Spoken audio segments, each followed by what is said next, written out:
And now to the war in Israel. The IDF continuing its brutal retaliation against Hamas in Gaza. More than 10,000 people have been killed on both sides of the war. And it's taking a very emotional toll on people all around the world, especially here in South Florida. This afternoon in Bal Harbour, mothers gathered to take part in a silent, empty stroller walk. They're calling for the release of those held hostage by Hamas.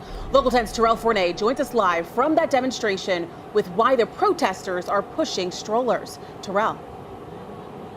And as you can see behind me, this is a rather large event that has ended up here in a community park in Surfside. Participants marching through the streets of several beachside communities and meeting up here where you see this large group gathered at 88th Street and Collins Avenue. But let's take a look at this video because just a short time ago, dozens and dozens of people, including women from the organization Loving Moms, they gathered in Bal Harbour for a peaceful demonstration.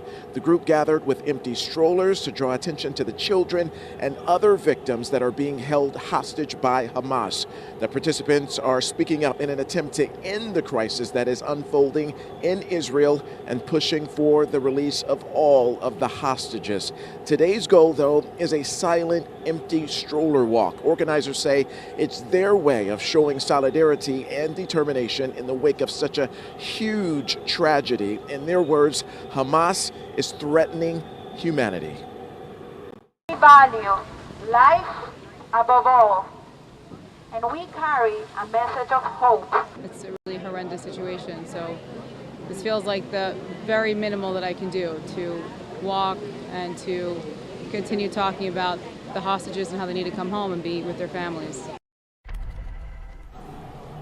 And so as you can see, these participants, they are now holding a rally at this community park here in Surfside. Again, we know it started in Bal Harbour. They marched to the edge of Miami Beach and things ended here, sort of in between in Surfside. There is plenty of law enforcement around that obviously gives these participants a huge a feeling of comfort because this is such a sensitive time. It's such a sensitive issue, but traffic is also being affected by this large group. So if you are going to be in this area, certainly perhaps take a different way. Harding Avenue, it's going to be a few extra minutes just to navigate Collins and Harding Avenue just because of this large group and their presence here in the area, and of course all of the police officers as well. That is the latest live from Surfside. Terrell Forney, Local 10 News.